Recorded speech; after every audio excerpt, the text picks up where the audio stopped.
The Iceman cometh. Jesper Svensson, one of the PBA's most powerful players, burst onto the pro bowling scene a few years ago, becoming the youngest to ever win the PBA signature event, the Tournament of Champions. And while he's had some success since, Iceman sightings have been too few and far between. But today, Svensson returns to television with a chance to win $1 million.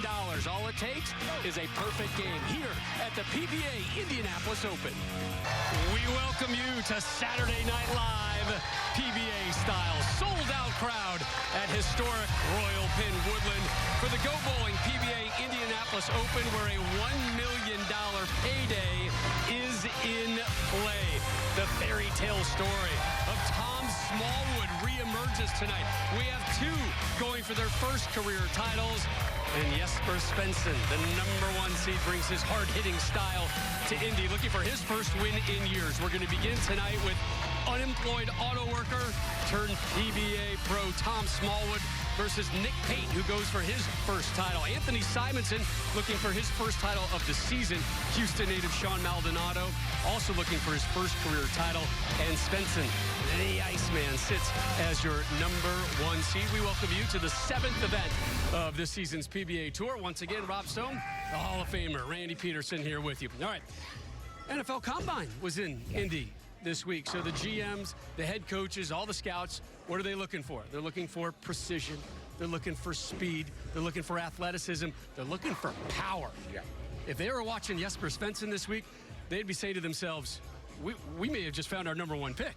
Yeah, he would definitely be a franchise player, wouldn't he?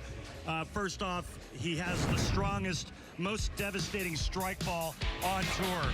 And many of the players and tour consultants out here feel that when he's on a favorable oil pattern, that he strikes more than anybody on tour, including Jason Belmonte. Well, guess what, Rob? Tonight, he loves these two oil patterns.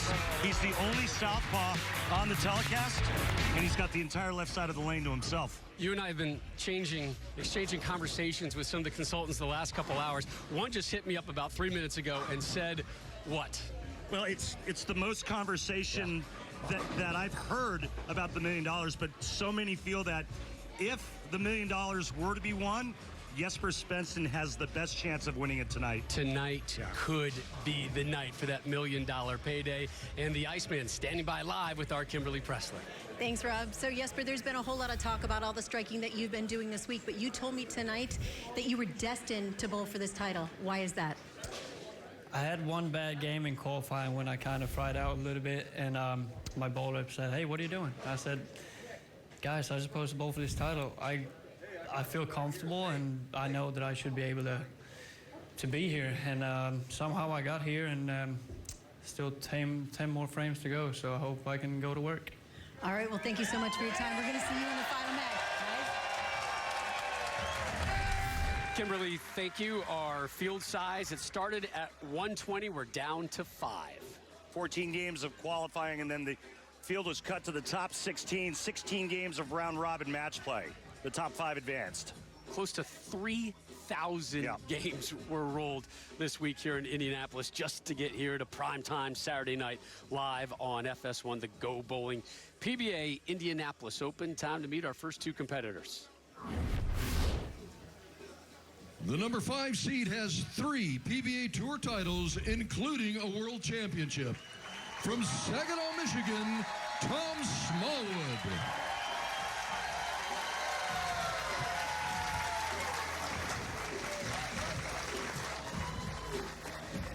Impossible to root against Tom Smallwood. Not only is he just one of the nicest guys that you'll ever meet, particularly here on the tour, what he's been able to overcome in his life, laid off at General Motors, had a long talk with his wife, said, I'd like to try to join the PBA Tour. Well, she gave him a short little leash to try and make it, right? He qualified for the 2009-2010 Tour. He starts today off with a strike. He took his game up to Wichita just months after joining the tour. You and I were there for the call, winning the PBA World Championship. We'll flash back to that one in a moment. Great start for Smallwood. Here's his competitor. The #4 seed is looking for his first career title, and he's making his first TV Finals appearance. That is Nick. From Invergrove Heights, Minnesota, Nicholas Pate. Invergrove Heights, suburb of St. Paul. Only one of our 4 finalists, Randy, this week to drop a 300 game. Reminder, a $1 million bonus lurking out there if somebody is perfect in our championship match later tonight.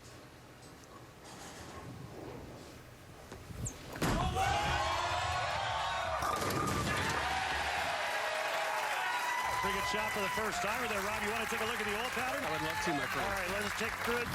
It's the dual oil pattern once again. The Marshall Holman, 37 feet on the right. Mark Roth, 42 feet on the left. On the right lane, the players are going to try to throw it to the 1-2 board down lane. And on the left lane, they're going to play straighter but deeper. And look for the bowling balls to start transitioning and making their moves where the blue circles are down lane. Speaking of Roth-Holman, the Roth-Holman double show next weekend on FS1. Pate, his effort in the second. Helicopter messenger come across and missed the 10, but interesting to watch Nick Pate in his first ever telecast. He's using urethane on the right lane, Rob, and reactive resin on the left. And you can see the difference in ball reaction immediately, especially in the last third of the lane. Rob, 95% of the time, the 10 pin is made every time.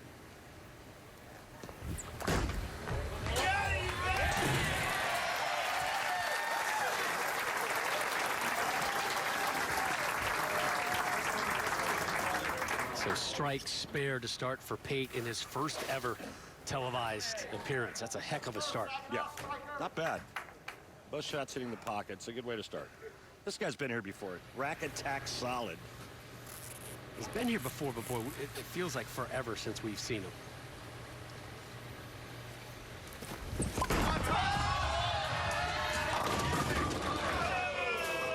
Double wood in the second. His best finish last season was 4th.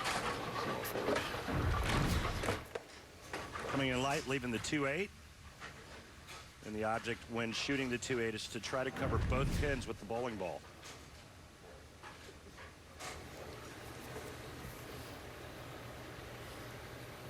Quite a story on how Smallwood even got here tonight. More on that as he attacks the 2-8. Pretty good story. Throws that one in, remains clean. Time out for our flow bowling tournament highlights. And Tom, well, used a dominating final game in match play to make the show. He started this match in 10th place. Yeah, and then he started this last 30th and final game with the front 10. So he had 10 in a row, leaves a pocket 7-10. Didn't know if he made it or not. His tour consultant said, oh, you made it by a ton. Shot a 287. It was almost kind of a perfect storm because all the other guys that he had to leapfrog, there were some big names, O'Neill, Belmonte. Oh, yeah. They all really struggled. Yep. And Smallwood was dialed in. It's fortunate just to leave one pin. You can hear that bowling ball rolling over the thumb hole, and it's because Tom Smallwood has a unique release, and his ball rotation is actually what we call, what you're covering on the ball is called a three-quarter roll, where the track is to the left of the fingers and thumb for a right-hander. He actually is left of the fingers. The track starts to clip the thumb hole, and then it flares off of the thumb hole and ends up between the thumb and fingers. Here's the arsenal for Nick Pate in his first ever televised show.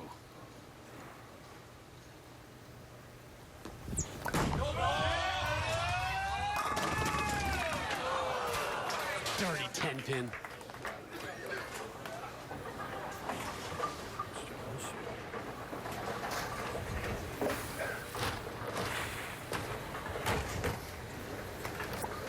Mental toughness. That one thing he's really been working at lately. Spare conversions under the lights in prime time. That'll test your mental toughness.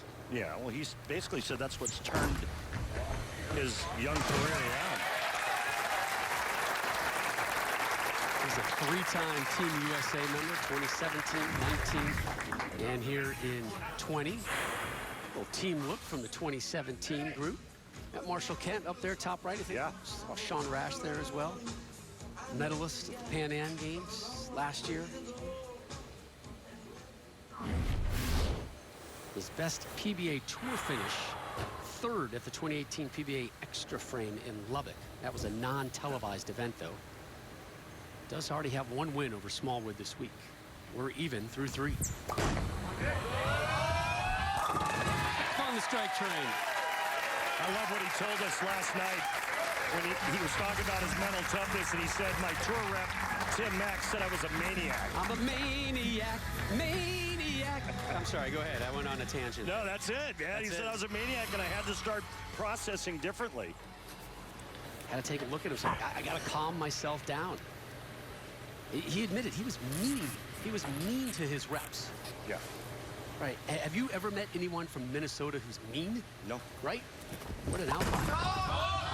Smallwood, your 5 seed, right of target. He's got some early issues.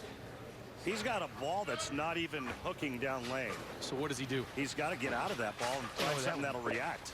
It never hooked. It never hooked. And there's the full roller rotation, but that ball never turned over. Start over. Did you just say start over? That's what he said. Yeah.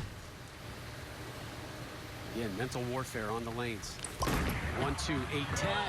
Yeah, Tommy! I'm wondering if the urethane that Pate is throwing on that right lane is affecting Tom Smallwood, but this is a beautiful conversion. Slung the 1 right into the 10.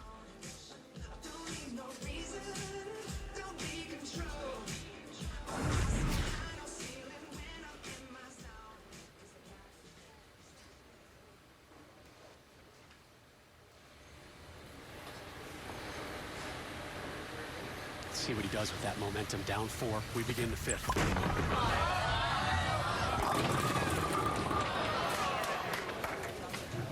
Left the 8. It's just done. Well, you heard him say that ball's just done. Obviously, it looked good in Right over. practice, but not anymore. Its time has come and gone. Time to get out of that ball, Tommy. He's got a commercial break to think about it coming up.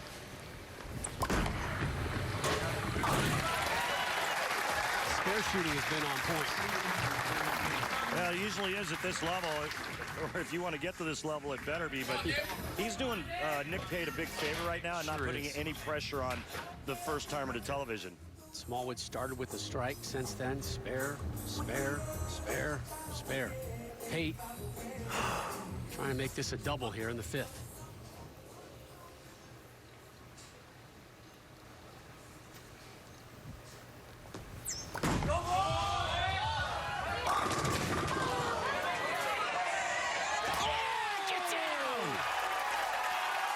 Nasty little 10-pin. Get in your home. Oh, the slow-rolling messenger. He never quit on it, never turned his back on it. Look at this. As long as it goes down before the sweep hits, or before the rack hits it, it's good. Pin setter comes down, misses the 10-pin, and that's a big double. Everything going Pate's way early.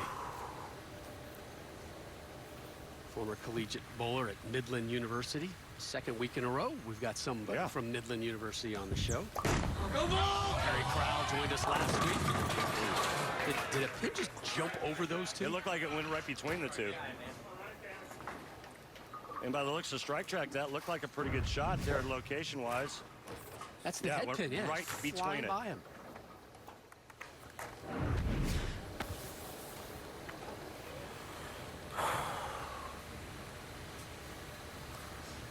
Got to be careful with this one. The 4-8 is very choppable, meaning you could pick the 4 right off of this without hitting the A-pin. Nice cover. Well, Nick Pate is not the only Pro Bowler in the family, and a third is about to join the crew. That story coming your way next. weekend. Butler victorious earlier, just a couple miles south of us here at Royal Pin Woodland, and now it's the Go Bowling PBA Indianapolis Open, and Tom Smallwood, the veteran, in an early hole here. It hasn't struck Randy since the first. Well, I look for him to make a ball change, and that's exactly what he's going to do right here. By the way, I have a combine story, real quick one for you.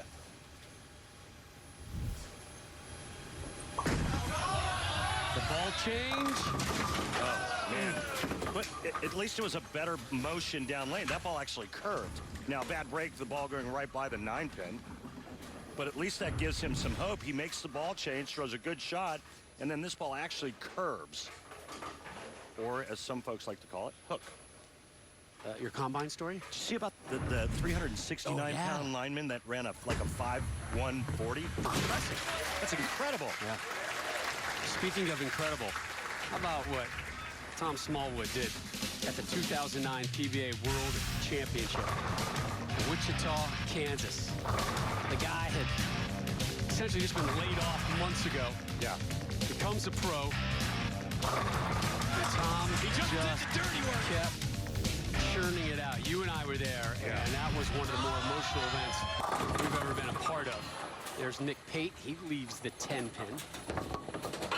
I'm sorry, that was Smallwood.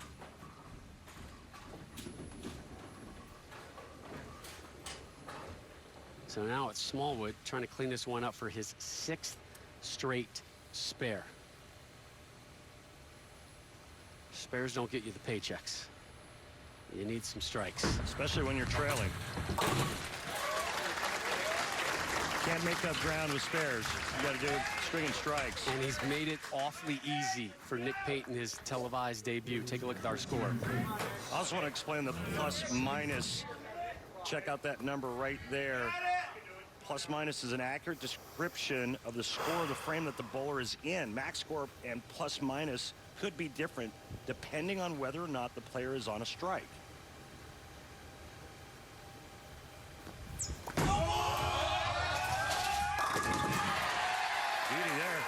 And Nick's got a good support cast in town for this one, doesn't he, Kimberly? He sure does. So Nick Pate's sister, Lauren Pate, who's also a professional bowler, made the 9-hour trip with her mom, dad, and brother Josh for Nick's first ever TV final appearance.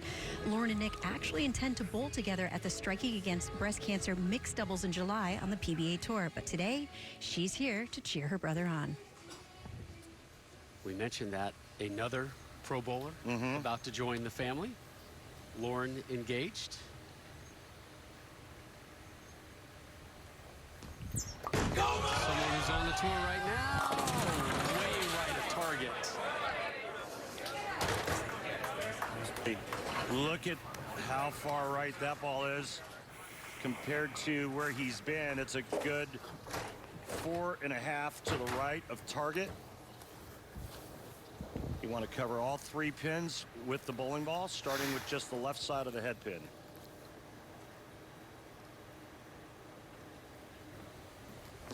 What a pickup. Or that way. There's Lauren engaged to Matt Russo, who's on the tour. Mom Debbie, Dad Michael here. Brother Josh. Josh and Lauren bowled collegiately as well. Smallwood down 50. He just has got to strike.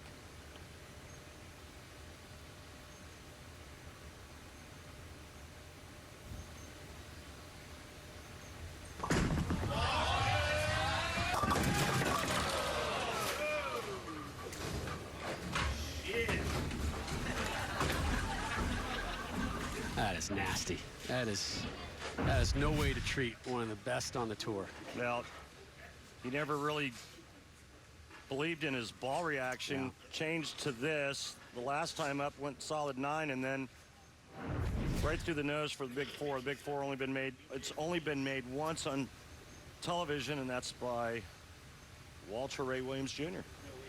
The only player to ever make the Big Four on television.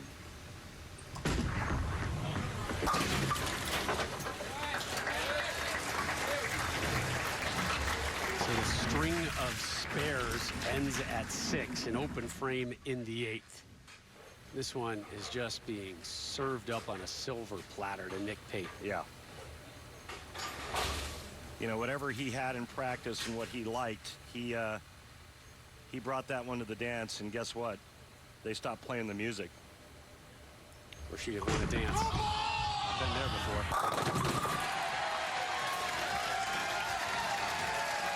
Finally back on the strike train.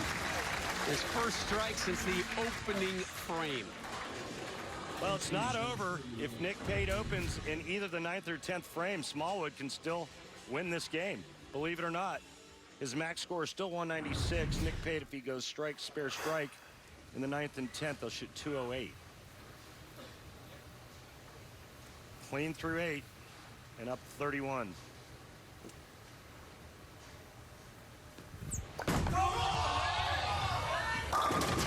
Fifth strike for Pate.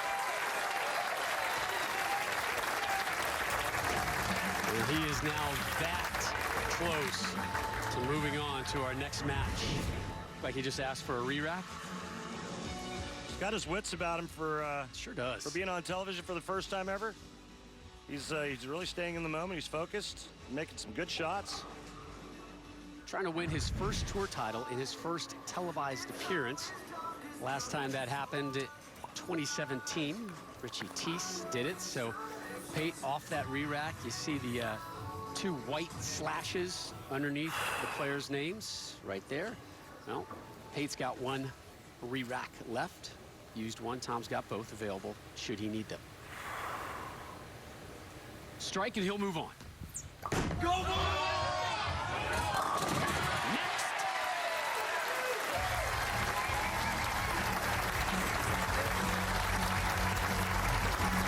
Very nice last couple of shots for Nick Pate. He's going to advance and take on Anthony Simonson. He strikes out. It's going to be 228. I have to believe that it's going to take more than a 220 to beat Simonson. Agreed. That's a heck of a start for a guy making his debut under the lights of television here. Oh, how about that late kick of the 7?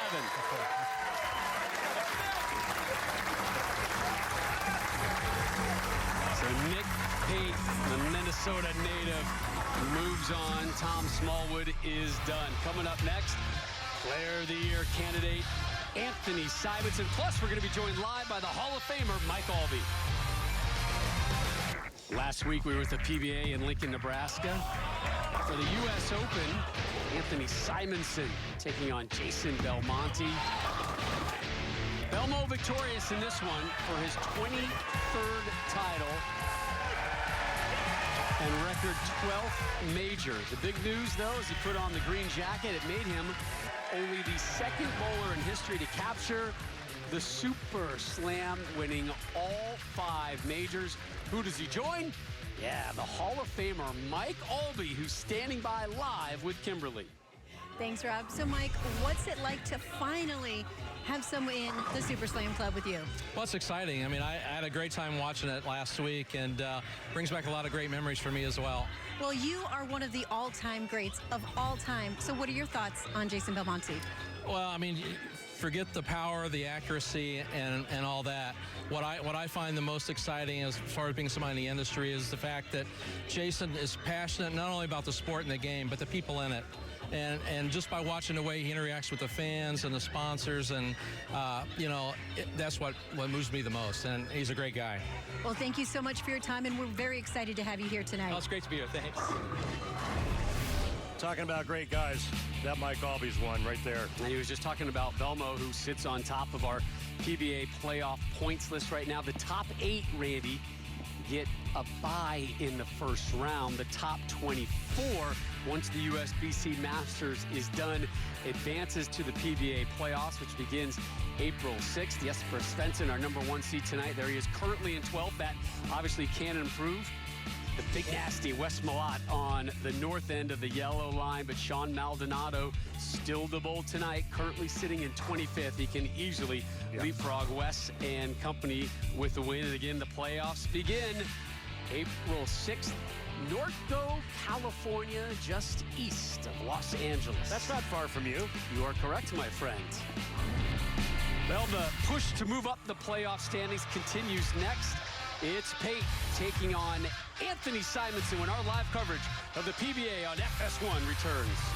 Date our step-ladder bracket, and Nick Pate a commanding 63-pin victory over Tom Smallwood. Smallwood, 2 strikes, 2 open frames. Meanwhile, Pate, 8 strikes, including the final 4. He is now ready for match number 2.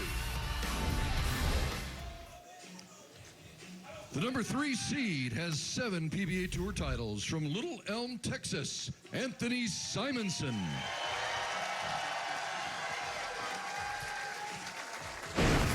No U.S. Open hangover for Simonson, coming off a brutal loss last week to Belmo. Maybe it's because of the affinity he has for this bowling center. Remember, in 2016, he won the Masters here, making him the youngest to ever do so. You're going to see him next Sunday as well. Yeah. In the doubles show. So nice little run here for Anthony Simonson. I tell you what, a win tonight, and he is right amongst the top 2, maybe 3 in the Player of the Year conversation. That is not how you start. Oh, goodness. That lane is really snug down lane, you know, where the ball comes off the end of the oil pattern at 42 feet, and you think it's going to start going left, and then it just keeps going straight. Exactly what happened on this shot.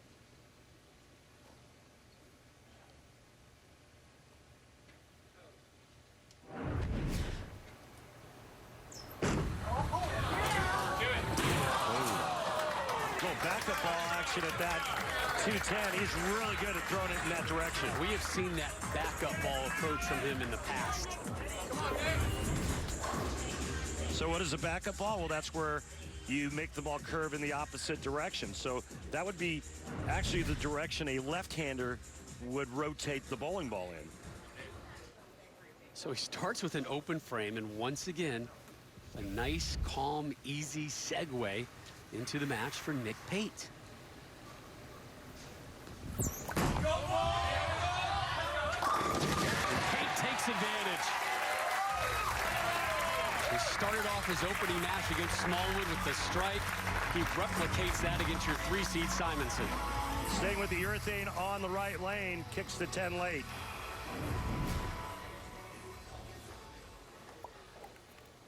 I'd like to take a quick second to wish my daughter Savannah a happy 24th birthday, leap year baby. I was just thinking about when you and I first met, that road trip we did, Six Flags, one of those Six Flags ventures. Yes. She was in there singing some songs from bands I had never heard of. Yep. They go up fast, Randy. Yes, they do. No helicopter messenger there for Pate in the second. Well, he's made a ball change, Rob, on this lane. He's actually gone to a stronger bowling ball, and with when good you say stronger, what do you mean? Bigger engine, stronger cover stock. So the core, the inside part of the ball, is much stronger, makes the ball roll sooner. So we're trying to create more traction.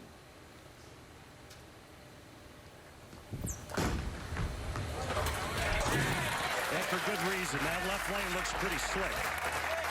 Right? So if you're driving on pretty good road, you can pretty much do that with any tire. You get on snow and ice, you better have some snow chains. Roger that. Snow chains now applied on the left lane. That's exactly what he's using over there. Which means it's going to chew it up for Simonson. Well, he's going to try to break down the lane so this ball can actually start curving.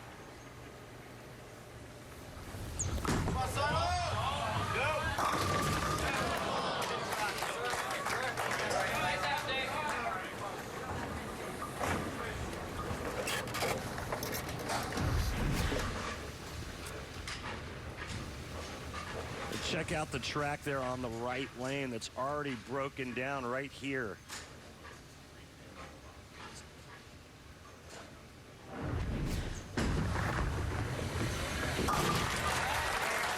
Right in the gut of the 10-pin. So Simonson, 8 spare rather open frame 8, 9 spare to begin here. So we take a look at his arsenal. IQ Emerald on the left lane, pitch black on the right lane. See how long he stays in this ball. Yeah, much straighter that time, but it doesn't hit hard enough. Boy. Oh, he went to H&M and bought the skinny jeans.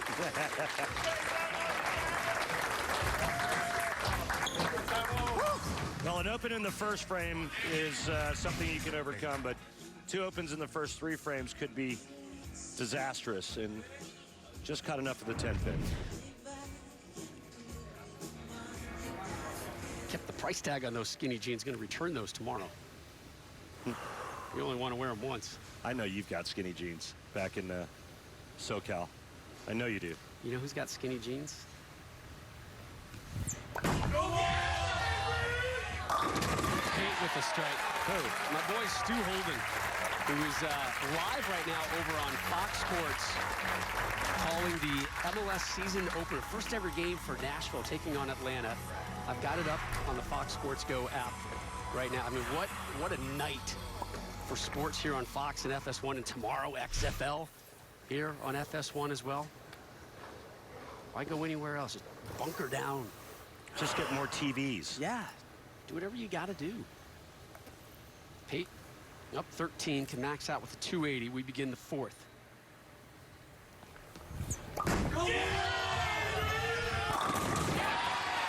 Bartender. Yes. Make it a double.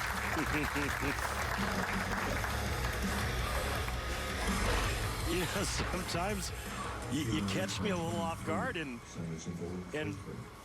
That's the idea. it's not often that I'm rendered speechless, but you have that power over me.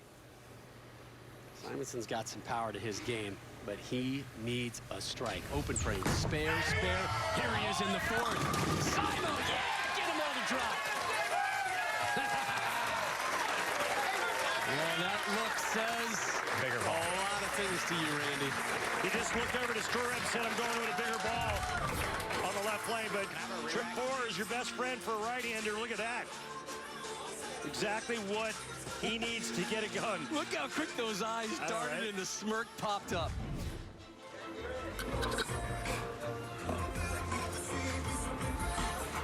Such a good kid, just 23 years old. Let's make a good guess. And this is his 7th year already on the tour. 7 tour titles, 2 of them majors. So he's going to a UFO on the left lane, which is snow chains.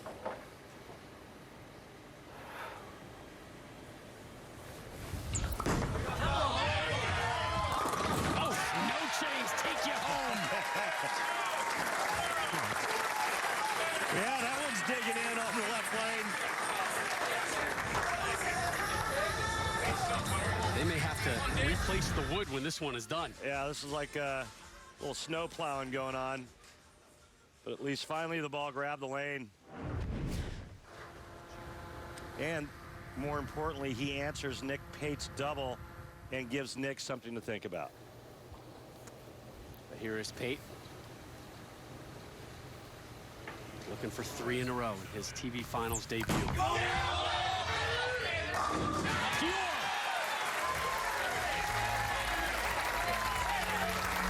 Three-bagger for Pate, the lead at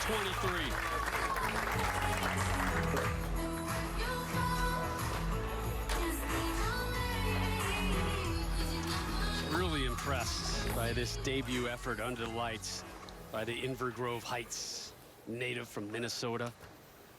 Grew up in the suburbs of St. Paul. His family yesterday started that 9-hour trek to get here for the Go Bowling PBA Indianapolis Open. I mean, that's family.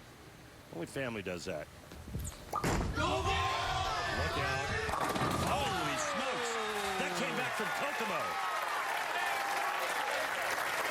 Came back from Muncie, from West Lafayette, from Edwardsville. Pate takes a seat after having just dropped the ham bone. Simonson is up next, working on a double. Fun one concludes next. Welcome back to FS1's continuing live coverage of the 2020 Go Bowling PBA Indianapolis Open. Coming your way from Royal Pin Woodland, one of the more revered venues in all of American bowling. Oh, legendary. I mean, it's the only center that's ever hosted every major. Former Don Mitchell, or former owner Don Mitchell, longtime GM Jim Doty are both in the PBA Hall of Fame. Anthony Simonson's career is heading for the Hall of Fame. Oh, yeah. He needs some strikes right now. Messenger. Oh, my.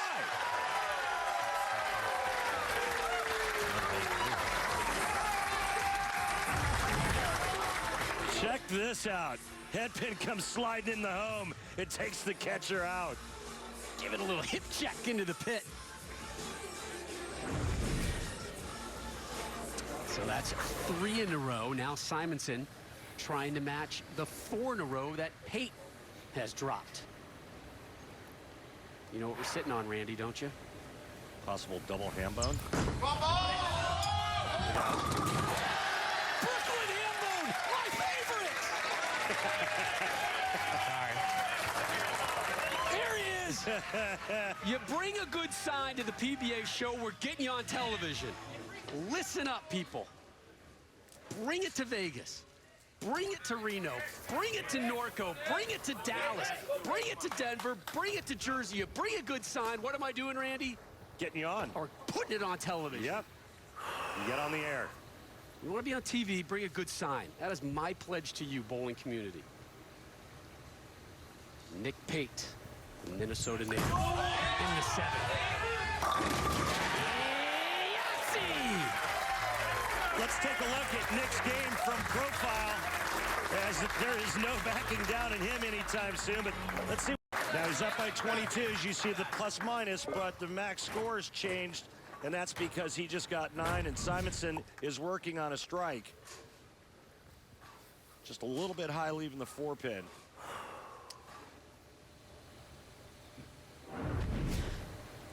Sister Lauren, mom, brother, dad watching. Look out. Whipped. Air ball on the 4-pin. Well. Simonson steps up, looking for 5 in a row. This one airmailed. Yeah, just lack of concentration is all that is. 4-pin, Nick and most every pro out here can make with their eyes closed. Simonson now can pull this match to all even with a strike here in the 8th frame. The first open frame from Pate tonight. Simonson has been given an opening.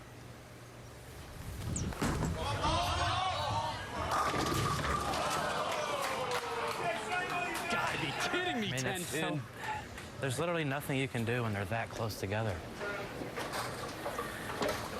Simonson out of re-racks, as you can see right there. And he said there's nothing you can do when they're that close together. And I think he's referring to the 1 and the 3-pin being a little tight, that pocket being a little tight. That ball looked perfect, and it was a ring 10.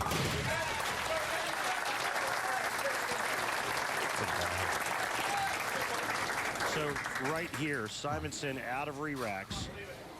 Pate still has both. And those re-racks, essentially, timeouts.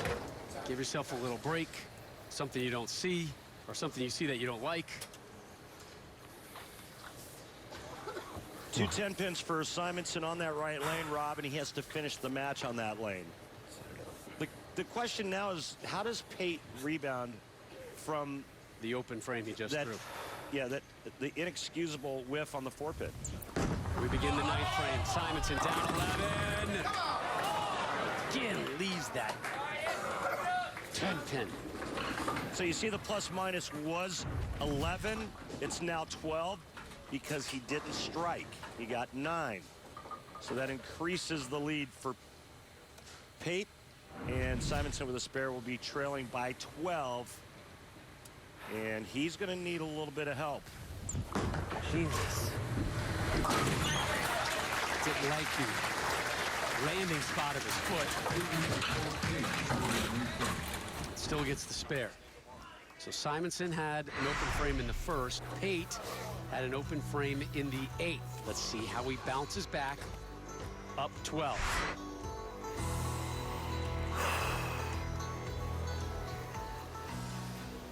A mark in the 9th, a mark in the 10th. If he goes spare, spare, or spare, strike, he will shut out Simonson. Week 10?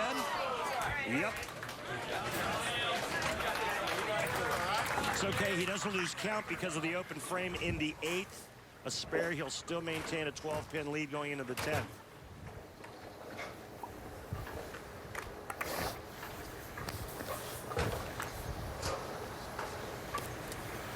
I really thought the scores would be higher, a lot higher, based on what we saw all week. We haven't seen Jesper Svensson yet. That single pin spare taken care of. You saw his sister, a pro on the the PBA tour, watching. It's a lot of letters. It's easy. The PBA is easy because it's only 3. So apparently it just takes one extra letter to throw me off, right? Well, that W is tricky, Rob. All right, 9 spare strike. Pate will lock out Simonson. If he gets less than 9 on this ball, Simonson still has a chance to win. We could even have a tie. Why look for 9 when you can get all 10? Bigger is better. The Pate family. Oh, that drive is paying off today. Well, that ball came ripping back and just split the rack in half. So here's that mental toughness for Pate. Started kicking in back in September when he was in Sweden, of all places. Finished 7th at the Lucky Larson. Then made his first cut at the U.S. Open a couple of weeks ago. He considered that a huge accomplishment. And here he is. 1 win under his belt in his TV debut. This close to making it 2 wins.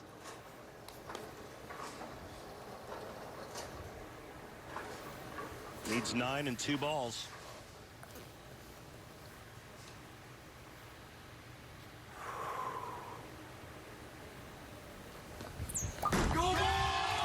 A strike and he moves on. He left the 7-10. He needs 1. He needs 1 of them. What a crazy hit that was. The player said there were a lot of 7-10s this week, but that's because they hit the pocket a lot. But that's a ring 10 with a 7-pin. Wow. Remember, he had an open frame in the 8th, but he missed the 4-pin. Yep. Not the 7 or the 10. Got it. Oh, that is clutch. That's all, man.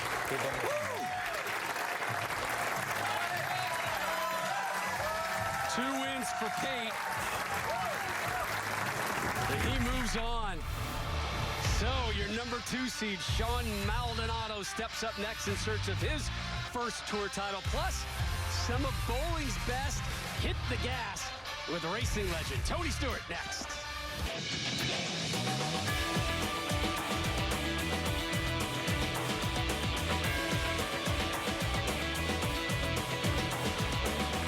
Just to walk downstairs from dinner to go bowling, this is pretty sick. Tony, you must really love bowling because you have a set of lanes in your house. How often do you get a chance to bowl? I am busier now than when I was a full-time NASCAR driver, so I don't get to bowl a lot, but that's what's fun about coming home is get your buddies over and we all have a good time together. What's your highest score? 235, which I'm fairly certain was an out-of-body experience. It couldn't have been me. What do you love about bowling? Well, it's got a lot of similarities to driving a race car because the way the lane conditions are and the oil patterns and where the oil's getting moved to and from, it's very similar to what we do in dirt racing and trying to figure out exactly where we want to put our cars to get the most grip. So what is something that you learned from the pros here tonight? That I do everything wrong. Everything about my approach was wrong. but it's stuff that you don't know till somebody actually works with you. And just a couple little tips that I got. Literally, I think 2 out of my next 3 balls were strikes. I was going to say, you busy tomorrow? Watching these guys come down here, these bowling lanes will never be the same after this group of guys came down here tonight.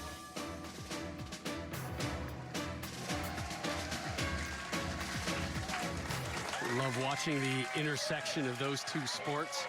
Reminds me of Jason Belmonte out on the track not too long ago, bowling a strike in a race car, right? Chucking a ball out of a NASCAR, right? How fun was that? And how fun has it been to watch Nick Pate tonight? A 227 and then a 226. He takes care of Smallwood and Simonson. Now Pate moves on to your semifinal match number 3. The number 2 seed is looking for his first PBA Tour title from Houston, Texas, Sean Maldonado.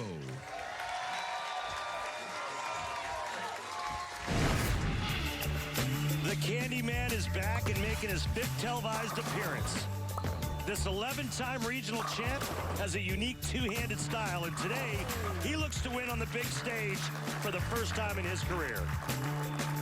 He's a 33-year-old talent who won a remarkable 4 straight PBA Southwest regional events in 2016. Yeah. 4 straight events. He'll sit and watch the 4 seed Nick Pate begin. Number Pate struck in the first in match 1, struck in the first in match 2. Here he is, beginning match 3. Go!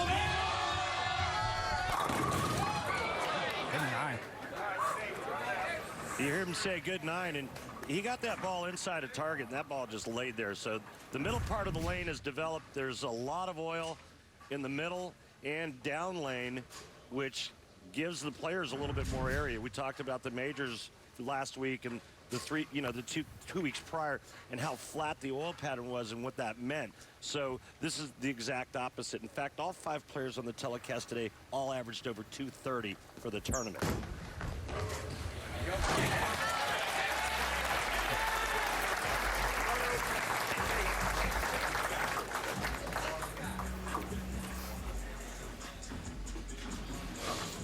Head on over to PBA.com to check out the new PBA Pro Bowling video game. It features the top pros, real equipment, authentic oil patterns, more than 100 tournaments and online play. It's now available for the Nintendo Switch, PS4, Xbox One, and for your PC.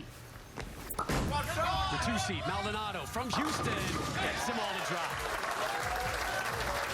Sean's never won a national event on the PBA Tour. Like you mentioned, he does have regional wins, but very unique two-handed style. He actually does put his thumb in it, but still uses that two-handed style, and then he's infamous for that little hop at the end. What does that hop do for him or against him? It's his momentum that's pulling him in that direction. Oh, that was a good shot, and another one of your friends standing by. Stupid 10-pin. So arrogant. The audacity. Nothing more I hate in a pin than arrogance, and that's all that 10-pin has. The narcissistic audacity. Me. Look at me. Knock down the other 9 and then just focus on me. The 10-pin. Me. Yeah, hit into the pit. Take that 10-pin. Sean starts with a strike and a spare. Pate steps up. 25 years old. Again, this is his first televised event from Inver Grove Heights, Minnesota, just outside St. Paul. His mom, dad, sister, brother made the 9-hour commute to see Nick in action tonight here in Indianapolis. Looking to become the first bowler to win a title in his first televised event since Richie Teese did it. I'm talking with Tim Mackett, tour consultant for Nick Pate. I asked him what the strategy was going into the game against Maldonado, and he said he's going to stay with what he's doing. The urethane ball's working on the right lane because his speed is soft enough. And then obviously the real strong aggressive ball in the left lane. Speaking of soft enough, did you get a load of what he does in his spare time as a job? Who, Nick? Yeah. No. Works at a massage therapy studio. Where does it say that in his bio? I do my work, my friend. I go deep in the bio. Like a deep tissue massage. Takes the kinks and the stress out of that. Well, I'll tell you what, he's done a really nice job of managing his game. He had the one hiccup the last game where he whiffed on the 4-pin, but he's made some nice shots and really has managed both lanes. What did he say his key was? The Mental toughness. Yeah, the mental toughness, the mental focus. Tim Mack called him a maniac. He said, man, I had to focus differently. Maldonado with the strike there, so he goes strike, spare, strike, and he's got a lot of fans, Kimberly, watching him back home in Houston right now. He absolutely does. And Sean Maldonado's adorable 2.5-year-old daughter, Mia, was born with profound hearing loss in both ears. Now, when she was just 15 months old, she had surgery for cochlear implants. And a month later, in December of 2018, they were activated. And I'm happy to report that Mia is thriving and has now been hearing for just over a year. Still has some work with a speech therapist, a profession my mom had, so great respect for those who take care of that, particularly when you're working with the young ones. Says she can hear just fine right now. She's catching up so quickly with her speech. One of her favorite words, it's not why, it's no. No. No, all different types of forms of no, Yeah. right? Crossing the arms, shaking the head, the no. But it has been all yes for Maldonado so far. 3 strikes in his first 4 frames. Level with Pate. Pate looking for a turkey. 3 in a row now for Pate. Really good touch on that right lane with the urethane ball for Nick. Getting that to read properly and face the 1-3 pocket the correct way. Remember the last match, Nick doing an excellent job of managing both of these oil patterns. He's been fantastic in stringing strikes together. The opening match, he had a double, closed with the 4-bagger. Last match, 5 in a row.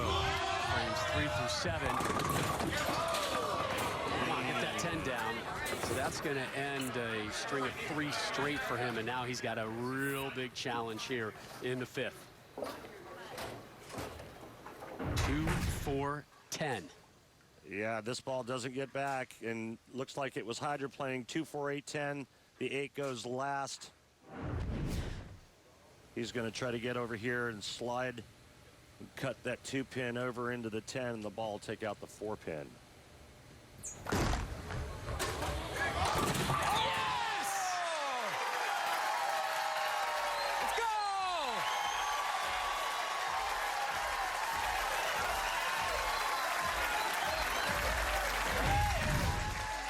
Well, this is how you draw it up, or at least that's how I did. And Nick must have been listening, because he cut the 2 over in the 10 perfectly and avoids an open frame. Remember that one in the 5th. Maldonado down 7. The hop and the party in the pit. And his first lead. 3 in a row for Maldonado. Wow. Right about 16-17 out to about 3-4.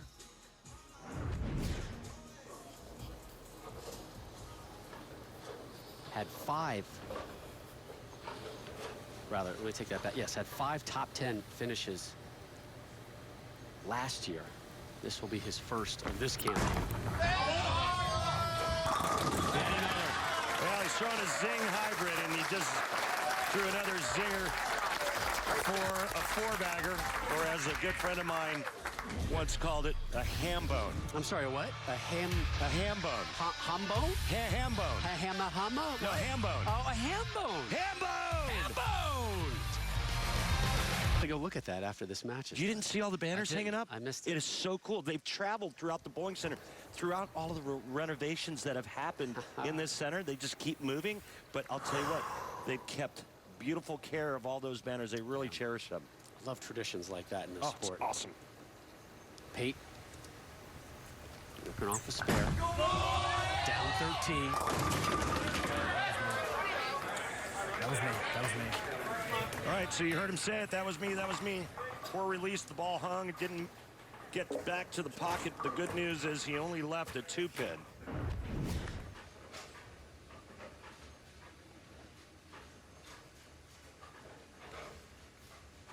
Could have been worse, Rob. Could have had company.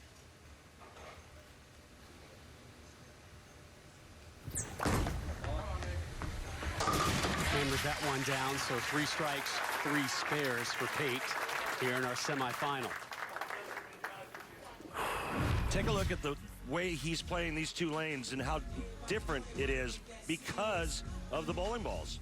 So left lane is the red ball, right lane is, or the blue ball is the right lane. So the urethane ball is the blue one. And you can see that they're about 10 boards difference from lay down to the arrows. And you can see just how much different that motion is. And why is that? Why is each lane different? When in this right of target, in this day and age, when you think you can just manufacture precision, everything is going to be the same, why is it different? Bowling balls are made differently.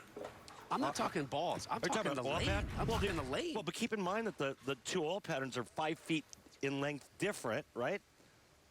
And so the players have to play each lane different.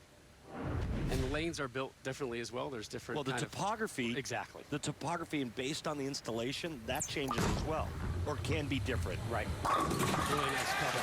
Now, what I like about what Sean Maldonado is doing is he's using the same ball on both lanes, so his shape is very similar. Whereas Nick Pate's shape can't be anything close. Right. Because the 2 bowling balls he's using are worlds apart.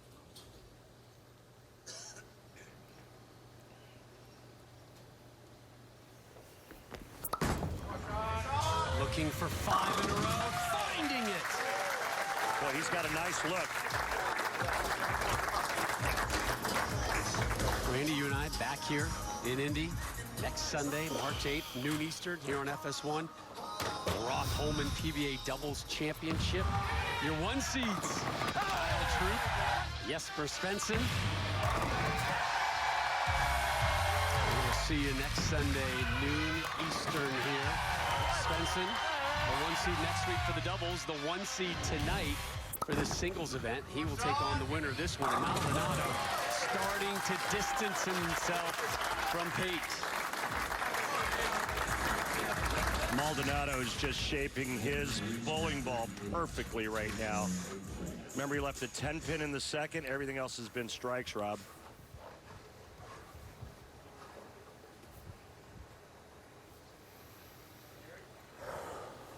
Maldonado sits, having just cracked open a 6-pack. Here in attendance, watching this one. One of the greatest ever, man. I used to love watching Marshall, and just one of the most beautiful power games ever. Here's the last shot Nick Pate just threw on the right lane. That urethane ball is really struggling to get up the hill.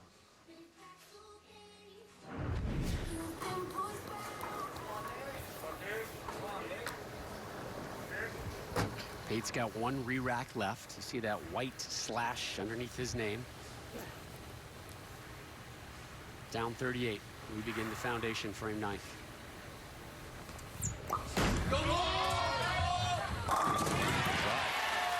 Gets a little more air. A little loft there, Rob. Got his hand in it, lofted it a bit, and got the ball to Reed. Faced the pocket perfectly. There you go.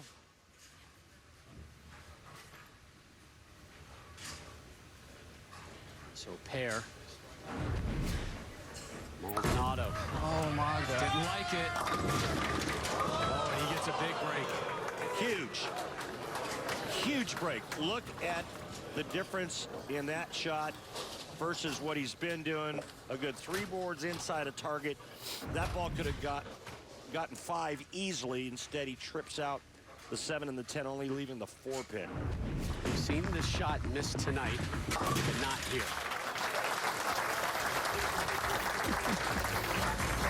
Hey, you know what? It's okay to get a break every now and then. Absolutely.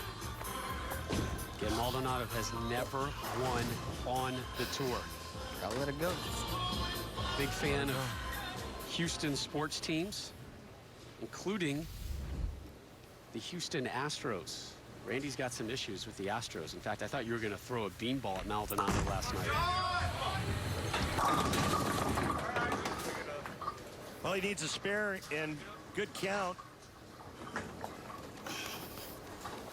Spare and 5, and he's going to shut out Nick Pate, and he'll meet Jesper Svensson in the finals. But you're right.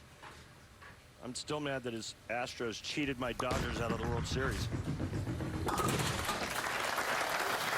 So he gets the spare. Maldonado this close to taking on your 1 seed, Jesper Svensson.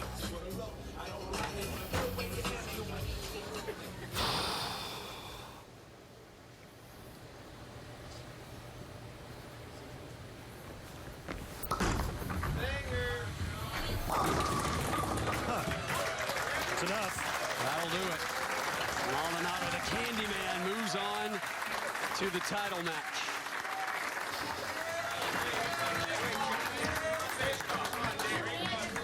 Great run from Nick Pate. It'll come to a close here. Thank you. So your 1 seed, Jesper Svensson, yeah, really sweating out this title match. There he is at 9:12 Eastern. That's the epitome of relaxation, Yeah. right? Yeah, as my wife says, take it a ninny. Take it a little ninny. Nice run by Nick. It's a good story. He'll be back. Yeah, I'd like to see him back. Yep. Nick Pate, congratulations. Great run, winning twice here, but it's the Candyman moving on. And up next, we're going to go in the pocket with that man, Jesper Svensson, the Iceman, on why he creates so much heat on the hardwood. Last year here at Royal Pin Woodland, Norm Duke captured the 2019 Go Bowling PBA Indianapolis Open. The vet completed a terrific week of bowling, had a victory over West Malott in the semis, and then an emotional 237-219 victory in the final against Jason Belmonte. It was the 39th career title for the PBA Hall of Famer. We got a little lift from West Malott after the win. Who will win it this year? Well, it's down to 2. Jesper Svensson and Sean Maldonado, 1 versus 2. Our In the Pocket feature gives you a chance to get a closer look at the pros on the PBA Tour. And this week, the focus is on our number 1 seed. The Iceman, Jesper Svensson, is in the pocket.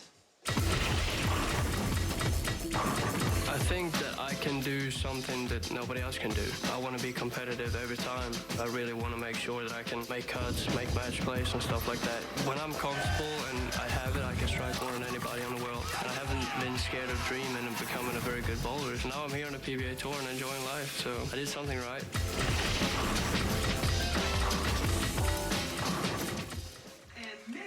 So there is the Iceman this week. Rolled 30 games. How about that average? Just a shade under 239, and he went 11-5 in match play. So our title match, uninterrupted, is next. Svensson, Maldonado, going for a title and perhaps $1 million payday. Title match time in Indy. Maldonado, Svensson. The number 1 seed has 8 PBA Tour titles. From Gothenburg, Sweden, Jesper Svensson.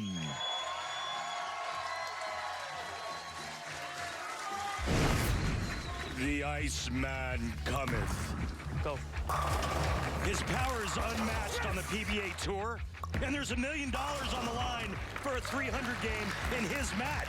He's the only southpaw on the show, and last night, many of the pros were saying Jesper has a shot. And why does he have a shot? Why does everybody from tour reps, bowling experts, the pros think that he's due $1 million? These 2 oil patterns fit his game perfectly. He loves them. He's the only left-hander on that side. Mr. Maldonado in play for $1 million as well.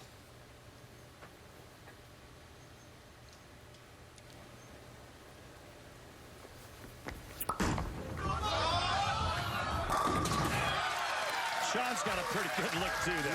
He's going to give Jesper all he wants. Maldonado had 7 strikes en route to a 246. That 246, the high we've seen tonight. It was 16 pins better. And Nick Pate, look at his opening shot.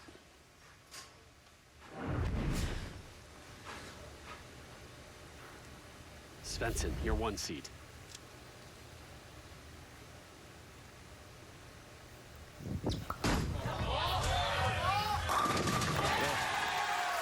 We're still alive for $1 million. Now listen, one of these players is looking to get their banner added. And I would be remiss if I didn't mention Hall of Famer Jason Couch having 2 banners here as well. Why does he have 2? Well, because he won here twice. But you know why I'm mentioning that? Because he just sent me an ugly text during the commercial break. Did he? Yeah. Can you share it with me? No. Jason getting ready for the senior tour. I'm pretty excited about that. It'll be like printing money for him. He's a good man, isn't he is. Svensson in the second.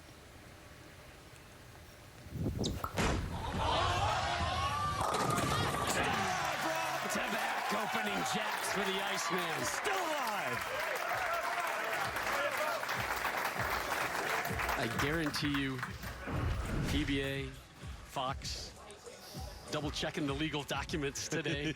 We're covered for this $1 million payday, right? Everything's going to be okay, because they had heard the hype about Svensson and everybody's belief that he's on track for perfection.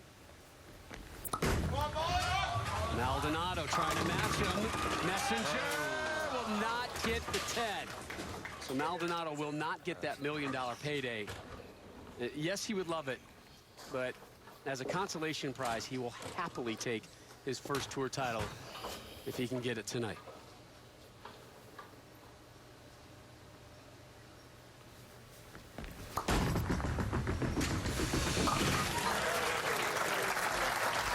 All good. I just, I thought that one was trending a little east. Bad angle. Right? Yeah. So strike spare for the Candyman to start.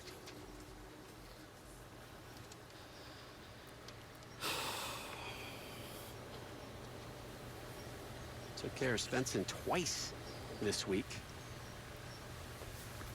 On the strike train. Good shot.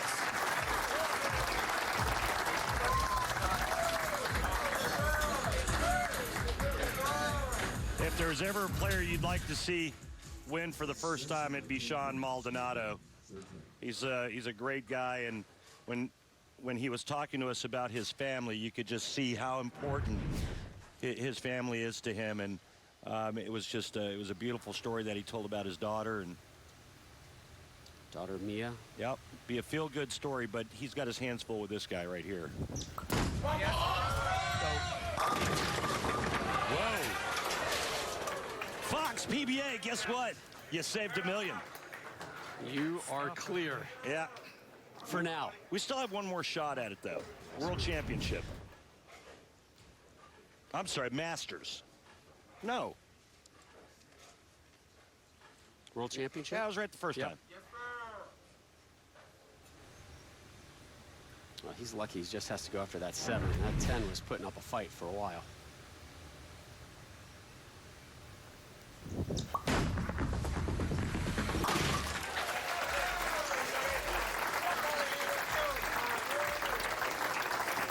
Svensson looking for tour title number 9. Maldonado in pursuit of his first tour title. Look at the very thin arsenal of Jesper Svensson. Yeah, 1. Pitch black, which frankly feels appropriate, particularly when you take a look at some of the ink that adorns his body. Good point. Bit of a tease there.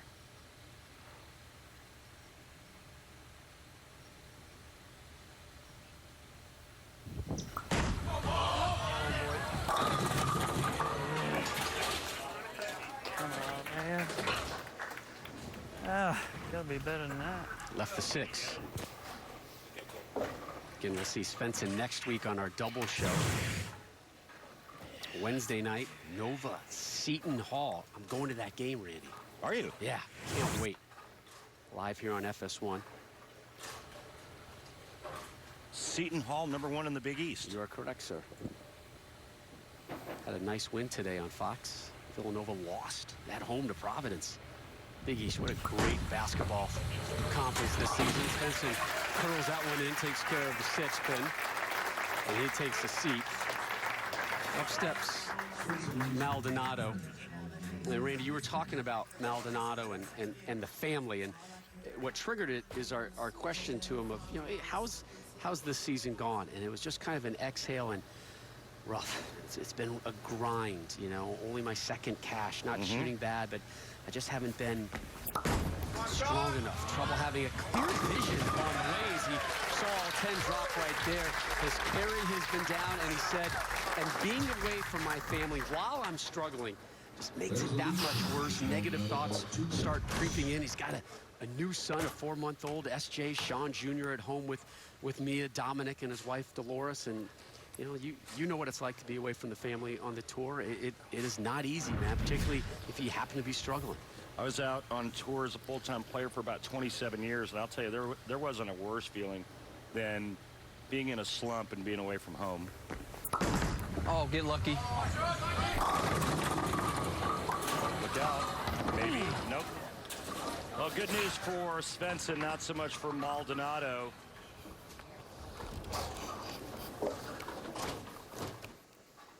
One-pin match if he covers.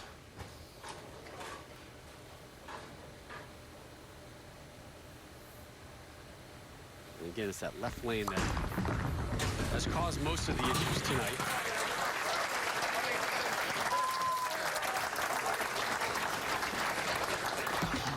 Ray, let's take a look at some of the other finishers. Yeah, man. This week at the tournament.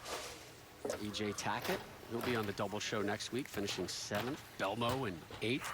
Kyle Troop will also be on the double show. How about Ryan Schaefer, bowls on the senior tour?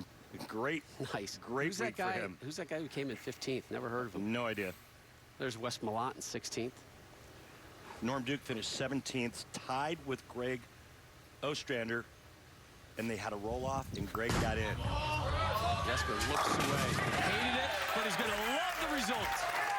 Well, I don't really like what's going on with his game, though. His last couple shots have kind of looked suspect. There's Kyle. Oh, he's hanging with Pops. Hanging with Pops, and think they're having fun tonight? Yeah, that's his doubles partner for next week. Yeah. Oh, I thought you were talking about his dad. No. Yes. Back-to-back jacks. Second pair of the title match for Svensson. Youngest ever win the Tournament of Champions. And right now is looking for title number 9. He gets into that light hit zone. Yeah, you think he liked that one, Rob? A little bit. Yeah. Good strike from Maldonado.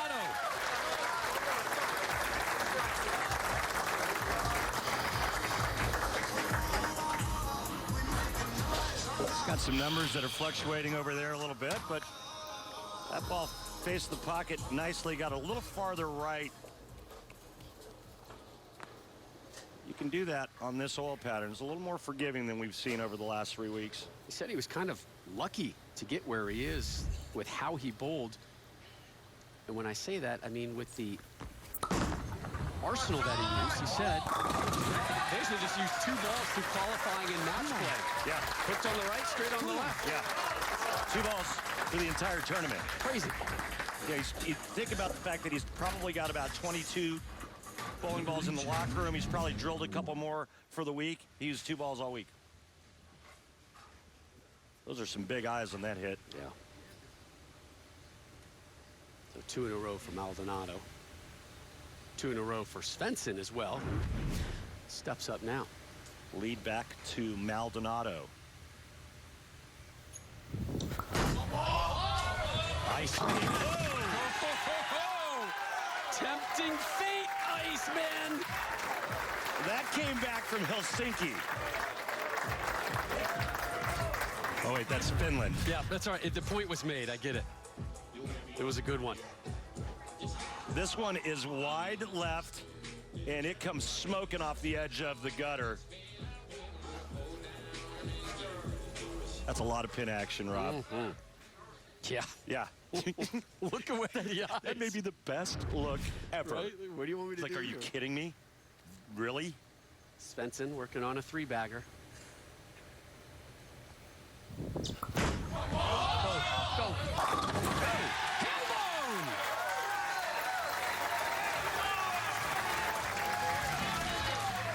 There's my man. There's my man. Your main man. I dig that kid. That kid's all right in my book. I'm going to give him a travel voucher. We're going to get him to Vegas and Reno. Get him to travel the tour? Yeah. Homeschool? Signs like that. I'll do it. Okay. Maldonado, down 19.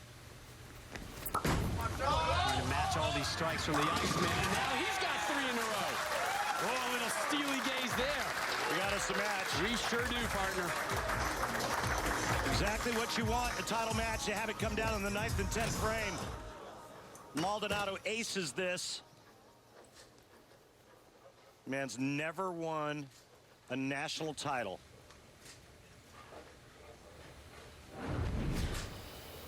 He's been through a lot. Sure has. It's been a long road for this 33-year-old journeyman, 8th year on tour.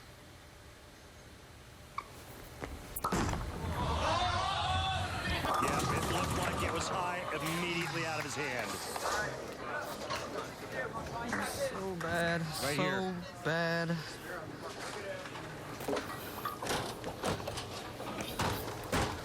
Four and a half left. Trajectory was not near far enough to the right. Too much up the lane. It's not over. Oh, no. Not over by a long shot. He's got to take care of this, which he does. But, I mean, you got to think that you can't give Jesper this, right? I mean, Jesper, 9th and 10th. He takes it off the sheet. It's 268. Right now at 230. Maldonado's at 220. Svensson at 238. Maldonado's at 227. He's 0-3 all-time as top seed. Crazy. He averages about 205.66. The opposition at 219 in those title matches. 5 in a row. Oh, he's closing in on tour title number 9. That puts him into the 240s. Max score for Maldonado, 237. You can see it right there. Watch this. The 4-pin is going to go to the sidewall and slap the 7 silly. Svensson taking a re-rack, so he's out of re-racks right now. This dude's cooler than a polar bear's feet. That's why his nickname is the Iceman. Right now, he's totally jacked on the inside, but you wouldn't know it. Could be quite a run for Svensson. Remember, he's part of the number 1 seed next Sunday. Our double show with Kyle Troop, who's in attendance right now, watching his doubles partner.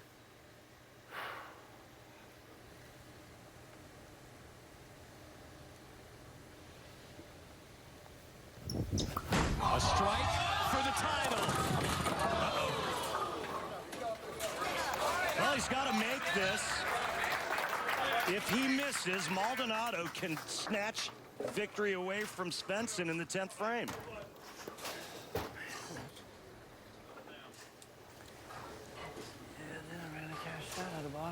The 3-5-6, and you heard him say it. I didn't really catch that at the bottom. Has to make this and get 3. The 3 he can handle.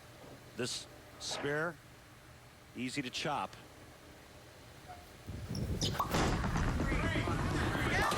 Takes care of it. 3-5-6 in the pit.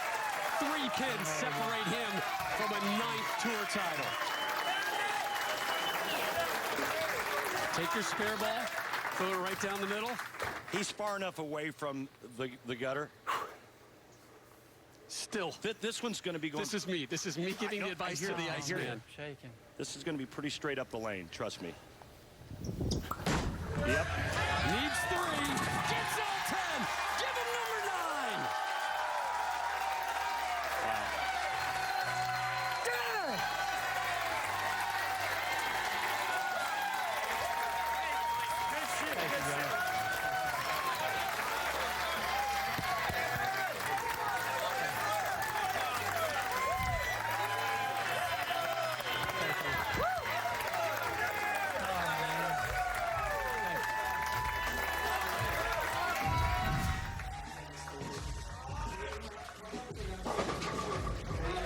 great match. Coming down to the 10th frame with the drama.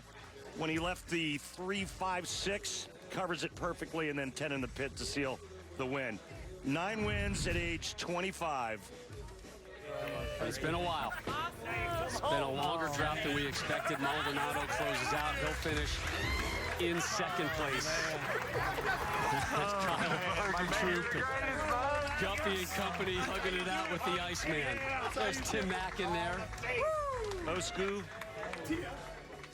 And you got to feel for Sean. But it's nice to see him bowl and have such a nice week. He gave Jesper everything he wanted. Now Jesper's the man taking home the hardware.